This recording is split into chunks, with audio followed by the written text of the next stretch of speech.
Hey, Scorpio Risings, what's up? How you doing? This is Astro Dim here doing a 12 card spread reading for Scorpio Risings for September 2018. When I already shuffled the cards, so now I'm just going to cut them, okay?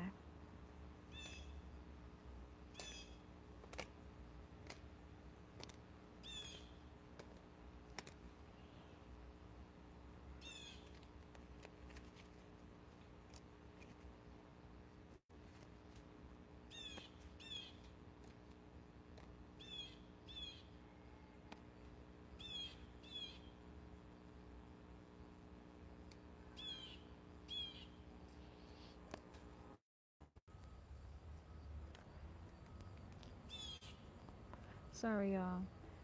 What I was trying to say though is there's so many lover cards in the fourth house, so I feel like a lot of people are shacking up, maybe from cuffing season.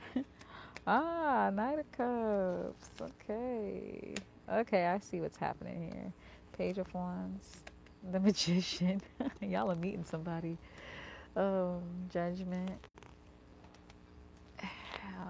Temperance. Ooh, Ten of Pentacles. Four of Wands. And Hangman. Interesting spread, y'all. Okay. So you have the Justice card. Um, yeah, you have the Justice card. So what you're trying to do, honestly, what I'm feeling is you're trying to balance off your life. I don't think you're choosing, if you should go one way or another. Um, but you're kind of like, what you're doing is more like weighing things off to see, um, what would be best for your life overall. You're not like saying what's fair, what's not. It's not really like, you're not being like the judge of anything. Nothing, I don't think you're worried about getting justice. I think what this really is saying is you're trying to balance things off in your life. You're trying to find a balance within your life. Um, the funny thing is with this card, it's like apples and oranges. You can't kind of compare apples to oranges, but you're like, and you have that realization, but you're like, okay, but what can I do to just have a general um, balanced life? You know what I mean? Like I know I'm gonna have to eventually um, compare apples to oranges to have my life good in general. So, you kind of like that. You just want a balance in your life in general, okay? Because of that, and the first house, you're being defensive. You're defending yourself. Um, I feel like at this moment you feel like you're not at a weak point of your life, but you feel like, you know what, I can't really focus on other parts of my life. I need to focus on myself and focus what situation I am currently in right now. So what I'm gonna do is just block everybody out so I can then so I can just protect my own energy. You know what I mean? I feel like that's the main thing for you. You want to protect your energy, um, and so that's why you are blocking yourself out. Even if you aren't actually doing that, people think that you are doing that. People think that you are, they think that you're being defensive. They think that you're um, blocking them out of your life. And you probably are actually doing that, even if you realize it or not. Because you just feel like, I really can't focus on this, or I can't focus on you right now. I need to focus on my situation and figuring out my life and balancing out my life. You know what I mean? That's what I see here with the Nine of Wands. Be careful though, because the next card after Nine of Wands is the Ten of Wands, and that's too much work. You have all these sticks that you're carrying by yourself, and it's because you shut everyone out and delegated and asked for help, and then you're gonna have to handle everything all on your own, which you probably that. But why have all that work when you can delegate and have other people help you? You know what I'm saying? Just to, yeah, okay. Four of Cups for the second house. So you may have possibly like lost an opportunity or didn't get the opportunity that you want, and you are so upset about it because you really was planning on getting this opportunity, planning for things to work out in your favor. and now you're just pissed and you're like pouting and you're like, the fuck, man, it's ruined everything. The thing is, though, you're not realizing that you have all this opportunity around you. You have these other cups around you supporting you, that is, that are kind of clues to where you're supposed to be in life, what route you're supposed to be taking. But you're so mad about the thing that you didn't get that you're stuck on it and you're pounding and you're upset. So be careful with that, okay? Don't look at things that you lost. Don't look at opportunities that you don't have. Look at what you do have. Be grateful for it. And then, try to think of another way on how to go about certain things when it comes to your material worth, when it comes to your money, when it comes to jobs, okay? Same with your self-worth, too. Maybe you've been working on a certain attribute or a certain personality trait or characteristic and you just can't get the hang of it, right? Just be happy over the good things that you have in your life. Enjoy that. Be grateful for that. And then just eventually work on having that characteristic if you really feel like it's going to be beneficial to your life and it's what you think you can grow to be. You know what I mean? Um, that's what I say about that. Just before I go into the third house, the first house and Venus here. So I can see you kind of you're blocking yourself out possibly because you got an opportunity, two ways. I feel like that you could have gotten a monetary opportunity that's connected with shared worth. So that means money that was not yours, but is somehow coming to you, like an inheritance, like lottery, like something. You could be blocking yourself so no one can take advantage of that. But you also could be blocking yourself because philosophically you feel like it's best for you to save your energy to the things that you feel is most important in life. So you kind of realize a new philosophy that's connected to that, and now you feel like you need to be defensive and block yourself up so you can save up your own energy. Another thing as well is that you could be being defensive because you met someone new and you want to really see how it can work out between you two only. And you really want to get to know them before you share them with other people. It's because Scorpio's in your first house, right? And you have Jupiter and Venus there. Venus is all about desires and within a relationship and relating with people. And then Scorpio is about really getting to know people on an intimate level. And then Jupiter represents literally the husband. So it represents philosophical beliefs as well and being also represents like abundance and prosperity, but it represents the husband too. So, hey.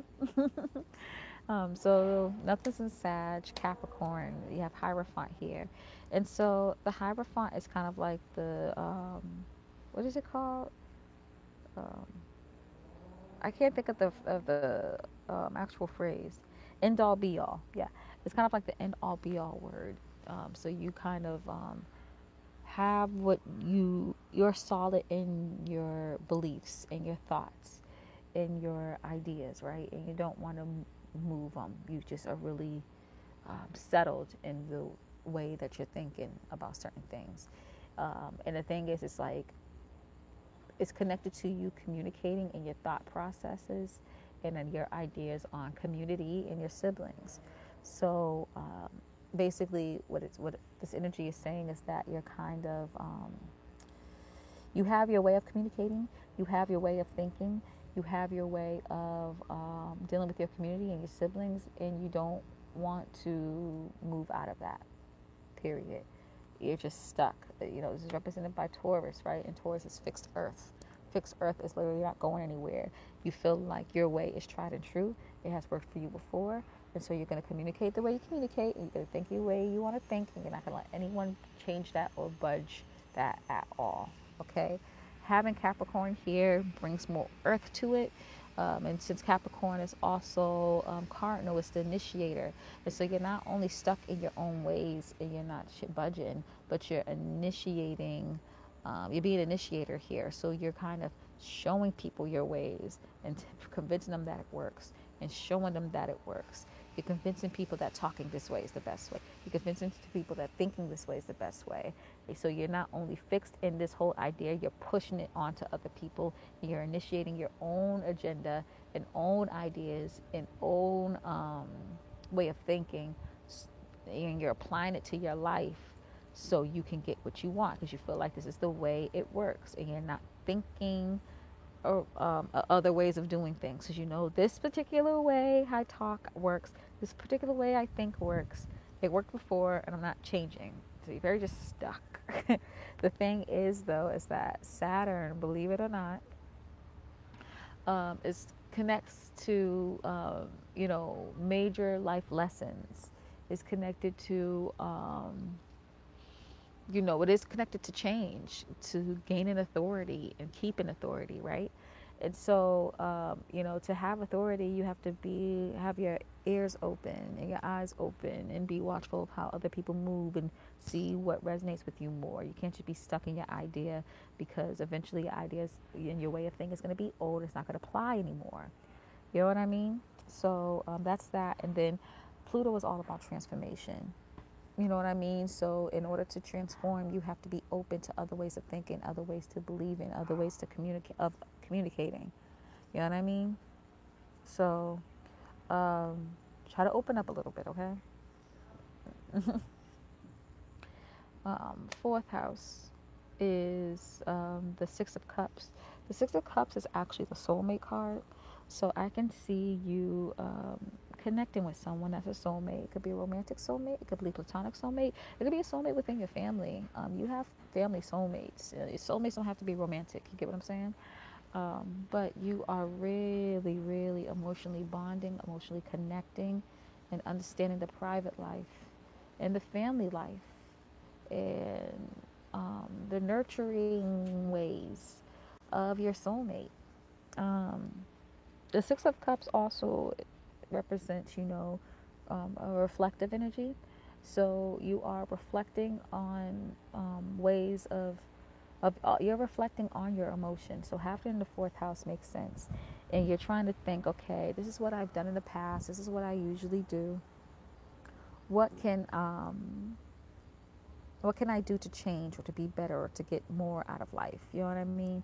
So you're very reflective, specifically on your emotions, um, past hurts or past happiness, in your family life and home life in general. Okay, that's where you're being reflective in. But this is a soulmate card, so this might be saying that you kind of being reflective with your emotions and tending to your family life and how you can be a better person can lead you to your soulmate. You probably have some things you need to address um, energetically before that soulmate. You're open up to have that soulmate in your life. You get what I'm saying?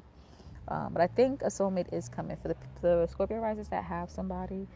I feel like you're really getting to know your soulmate, know them in and out, know their private life, and you're getting real comfortable with them. They're just so sweet. For the single ones, though, for the single Scorpio risings, someone is coming to get you in a good way.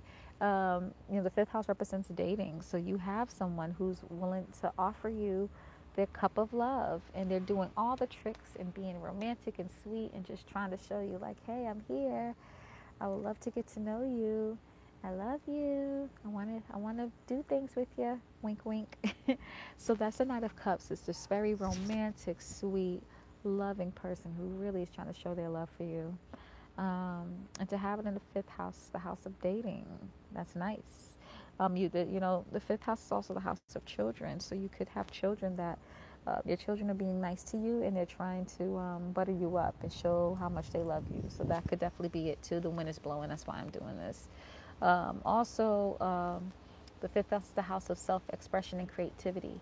So you may be having just naturally a romantic flair with how you are expressing yourself. You're being very romantic, emotional, and sweet and loving in your self-expression. And so maybe the things that you are creating, if you are a creative or an artsy person, is connected with romance and emotions. Okay, so that's sweet. Page of Wands in the sixth house. That's dope. So you have this childlike wonder when it comes to your everyday life and task.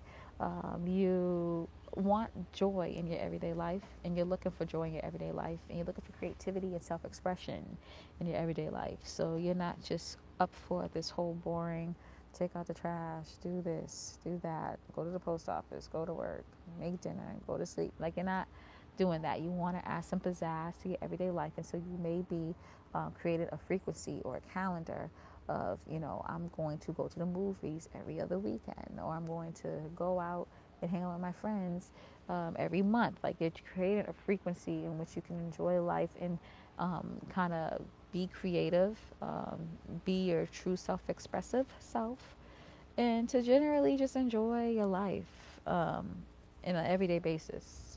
So that's dope too. Um, seventh seventh house. Well, actually, again, I'm not doing the planets. I'm sorry. So this is Scorpio. I did that. Sag, Capricorn, Aquarius. Okay, so having Mars in Aquarius makes sense because honestly, Mars in Aquarius is all about being motivated by your thoughts. And so you're being motivated by your emotional thoughts. I think you sense that you have some unfinished business to do in order to get that soulmate. And so the Mars is making you motivate to be reflective, motivate to think and be logical about your emotional life to see what you need to heal to get that soulmate, okay? Um, Pisces is here. Pisces is in Neptune. Not Pisces and Neptune. Neptune is in Pisces too. So this is actually the Pisces card. So the this person is like super duper romantic. Okay, super duper romantic. Calling all the stops. He might be an artist. He's definitely a creative for sure. Um, but the thing is, though, Neptune is retrograde. So what I would say is be very careful because